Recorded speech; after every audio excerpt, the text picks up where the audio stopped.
Pretty much what a system is it's a predefined, repeatable process to produce consistent outcomes.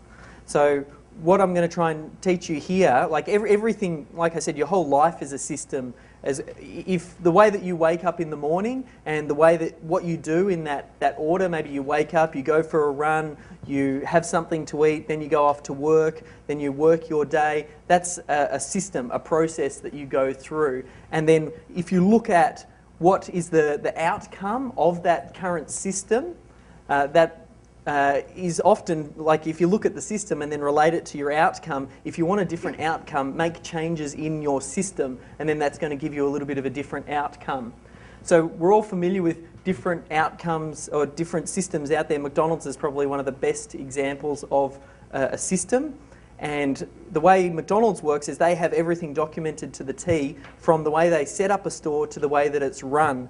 So when they identify a lot, yes, we're going to open up a McDonald's at this particular venue, they have it from breaking ground and building it. And that's why one day you can see a spot where you know a McDonald's is going to be built, and then a month later or a few weeks later, the McDonald's is complete because they've got it so down to a fine art. Similarly, when they're actually running it, how can McDonald's get 15-year-old staff who you can't even get to clean their bedroom to run a multi-million-dollar business? How do they do that? Because they've got such amazing systems in place, and it goes right down to a very granular detail about how long you cook a patty on one side before you flip it over to the other side.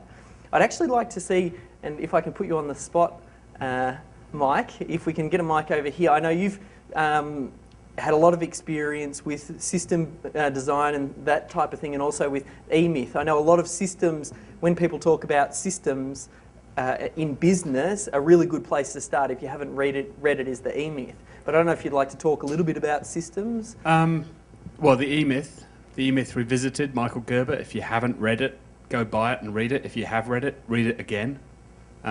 Because you'll read it now, especially having seen this today, you'll read it on another level, and it'll just take you up a notch. I actually went and... The E-Myth changed my life. I was lucky enough to get handed that when I started my first business a few years ago. And I was able to sell that business in 4 days. From the decision to sell it to selling it to getting the check was 4 days, because it was so systemized. Because I was leaving the country, I was coming to Australia, and bang, it just sold. Because of that, I then went and trained with Gerber and became an E-Myth consultant. Paid a lot of money to be able to use the name E-Myth. And it is an MBA in small business. It's all about how can I create a process that I don't have to run, and any problem in your business too, it's a great way, and you talked about this before, it's nobody's fault. Anything that goes wrong is a systems problem. It's never that person's fault for the most part. Yeah, systems run your business. The E-Myth is all about the systems run your business, the people run your systems. Create one as if you're going to create 5,000. So Gerber calls it the franchise prototype. You build it as if you were going to franchise it. Even if you never are, never planning to, you build it as if you are. Perfect. Yep.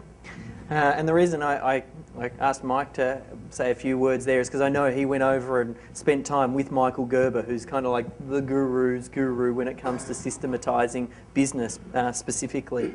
So systems, as I talked about, they're everywhere, and whether you're conscious of it or not conscious of it, I think a lot of people, often you might look at trading's a really good example. Someone might look at an amazing trader, and from the outside they can appear to be a very intuitive trader. You know, they're buying at a certain price, they're selling at another price, and it may feel like when they look at a chart to decide when they're going to buy and when they're going to sell, that it's an intuitive behaviour. But often you'll find that the very, very successful traders, what they've done is they've internalised their system.